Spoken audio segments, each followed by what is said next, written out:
City of Stevens Point Public Works Committee meeting, recorded February 14, 2022.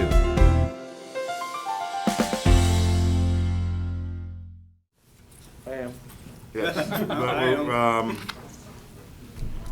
Fred? Fred was going to join us virtually. I don't see Fred here. Okay. Well, we'll call the meeting to order. What I see is Fred Hoffensberger is not present. Everybody else should be present. We do have a quorum, so we will move on. Item number 1 is the director's report, consisting of, among other things, Business 51 Reconstruction Project and the McDill Monitoring and Control System Director.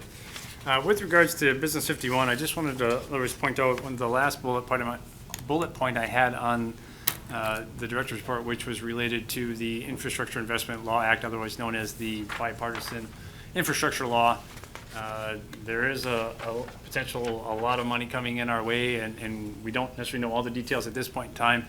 I just want to let everyone know that we are paying attention to that closely and trying to see how we may be able to apply or get, hopefully even more, I'll say it, more than our fair share if we can. I'm not too proud to get there and just to get as much of that as we otherwise can, relative to this. It's the way I see it, things are coming together very well as far as our project coming in at the same time that this money is available. So we'll be watching that very carefully to see what we can possibly do there.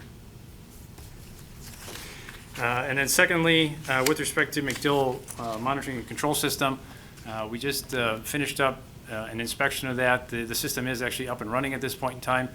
There is one minor delay, which is related to, of all things, a light pole, which due to supply chain issues has not arrived. Everything else is there and functioning, but we're just waiting on that. We're putting together all of our documentation for the DNR grant that we received from that and getting ready to close that project out and get our reimbursement. So it is up and running at this point in time, which is very exciting for us. And we'll just continue to monitor that. It'll probably need some tweaks there. So anyone that lives on the water, please be patient with us as we try to tweak everything and make sure that it is functioning fine and reacts well, especially as the spring arrives. And as the water level rises up, it should otherwise work. All indications is testing it. It seems to be working according to plan, but we'll see exactly what happens as the rains fall and the snow melts. Okay. Does anybody have any questions on the director's report relating to either of those two items? Alder Slowinski. I guess mine's more of a clarification. In our finance meeting, I thought, and maybe I heard you incorrectly, but you stated that STP urban grant was going to be awarded in the next few months, and then here it says it's going to be awarded late winter. Yeah, I guess that I was scrambling when you were up there. I'm like, I know I read it somewhere that it said winter, but I couldn't remember where I saw it. Right, and that actually, yeah, they're picking those right now. The awards are otherwise going to be announced early. It should be early next month, so they'll be picked now. I consider this. So we will know within the next few months if we are awarded. Yes, I suspect to know by this next meeting next month that we should know whether or not we are awarded. Okay. And I can tell you, Alderperson, that I wouldn't hold my breath too much, just because we've got other grants that we've applied for, and everything we get back from the state is there's a lot of applications and not enough staff. So everything is taking longer. The one we applied for downtown in regards to the Shopville property, we were supposed to hear mid-January. Okay. So, I'm expecting something maybe by the end of this month for that one. Okay. Any other questions? Alder Morrow. Yes, so like what you said up there for the grants, like let's say we were awarded money for the Business 51, we would still be able to change things on that, or would that be just granted based on what we have submitted so far with what has actually been planned? But then would we be beholden to whatever was there, or could we like make any adjustments to that? We would still be allowed to make some adjustments, most likely, unless they were drastic and they weren't considered to be essentially comparable. We would be allowed to make some changes. What limits us is that we can't ask for more money. So if we do something and we change it, and now it's going to be more expensive to do, we can't go back and say we made a change now, give us more money. They're going to say no. We can still ask. They're going to tell you no. They're going to say no. You could always ask. Right, always ask. And then, so the other update that I was going to provide was the clerk informed me today that the signatures were certified on the petition that had been circulating in regards to a referendum question.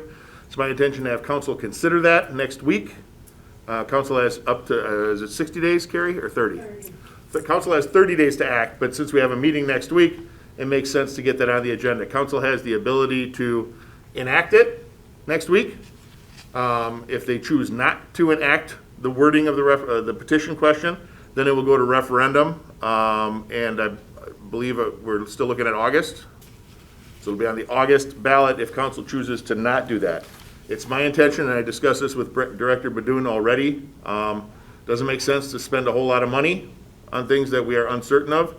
So I'm going to ask that we move ahead with the design phase for the northern section of Business 51 and hold off on spending any more money on design work for the other two sections until such time as the referendum question is settled. And I'll be working with Director Badun on that for over the next couple of days. Any other questions regarding the director's report, those two items? Business 51 or McDill Monitoring and Control?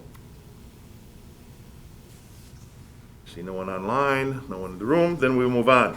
Item number 2 is an ordinance amendment regarding parking meter zones and controls. Director. This is just yet a continuation of trying to clean up our ordinances and get things together. Many of these parking meter areas, if you've spent any time downtown, if you looked at the map at all, you see there haven't been physical meters there for quite some time. And so we're just kind of getting caught up on some of these other things. The approach we took with this is not trying to be presumptuous that, parking may never return. So we removed all the streets as far as what they always covered to remove them from the ordinances, but left the basic framework there such that if we ever wanted to in the future work within that, we otherwise had that. So just looking to prove it, just simply to clean things up. Okay, need a motion? So moved. Motion by Slawinski. I second. Seconded by Morrow. Discussion. Comments from the audience? Hearing and seeing none, all those in favor signify by saying aye. Aye. Aye. Any opposed? And that is approved. And number 3 is to award the bituminous patching project to American Asphalt of Wisconsin in an amount not to exceed 114,250.43. Does this have a project number, Director? This is Typically we project do. number 22-03. Okay, usually it's included on the agenda. So bituminous patching project 22-03. It's patching. Yeah, it's patching. We do this every year. So, is that a motion? I saw the fingers move. I'll make a motion. So moved. Okay. He moved his fingers. Seconded by Zarazua. Discussion. Yes, sir. It's unfortunate we only get to see one bid, just so that we can see that it's competitive, and, I mean, per your memo, it did come in a little higher than last year, but it was anticipated, so, but again, it isn't unfortunate that we don't get to see some competitive bidding, but just my comments. How frequently do we have multiple bids on these things? There's not a lot of companies that actually do it. Well, Farner, I know, used to. Yeah, but if they don't submit a bid, there's Oh, not no, much we can do. right. Yeah, I mean, typically on this one, we don't. This is. This is usually. This is really the only one that Okay. we. I thought Farner was competitive. with us. Within this area, Matthew Corporation, just so American Asphalt, they pretty much have a monopoly on it. Okay. I have a quick question. Go ahead. Director Burdun, you might not even be able to answer this, but I mean, we've seen so many things with supply chain problems. Hopefully, we won't have any issues with any of the patching equipment, materials. We don't anticipate a supply shortage of asphalt or cement or things like that. We're not anticipating that at the moment. In fact, we've been talking to American about this as well as other projects as we try to estimate those out. Those are getting close to bid. I think the one thing that we others have, other than they know that their raw material prices have gone up, is they've said it's actually been very slow thus far. So they're not anticipating having any issues, but that, of course, could change as the bidding environment changes as we get into spring. But we're not anticipating anything, at least at this time. Okay. Any comments from the audience in regards to the bid? Okay, hearing none. All those in favor signify by saying aye. Aye. Aye. Aye. Any opposed? And that is approved. Item number 4 is a revocable occupancy license to construct a fence along North Point Drive and Michigan Avenue around the Century World Golf Course. This is primarily in anticipation of the 2023 USGA Men's Senior Open that we'll be hosting. Right now, it's pretty much an ugly black construction style fence. With tarp. Well, yeah, the black tarp things over the fence. They're looking at doing something a little prettier. Director, anything to add? Just otherwise to say, the idea that this otherwise came up is that fence has otherwise existed in its current place since the 1980s. It's been there about 40 years. To relocate it outside of the right-of-way would remove quite a few trees and actually have to relocate some of their paths and other things, parking lots and stuff. And what we otherwise felt, and the Century others presented us with, significant changes to what the course, the aesthetics of it looked like, which is bringing people there now. So we actually did a quick look internally to see if the fence otherwise interfered with any potential future changes, not knowing exactly what our crystal ball has yet. Identified a few areas there where we thought it encroached a little too much, asked Rattler and Center Road to look at those areas. They agreed they would, and we felt that the rest of it would be acceptable if it remained where it was. Okay, need a motion. Okay, Motion by Slawinski, second by Zarazua. okay, great. Yeah. You didn't move your fingers fast enough All right. this time. Discussion. I have something. Yes, sir. This is in my, Senator Insurance World is in my area. I'm really happy that this is going forward. I'm glad that the senior golf tour is gonna be here. And I hope that the tournaments can, that the tournaments can just like continue to grow as the years go on. Thanks. Any other comments?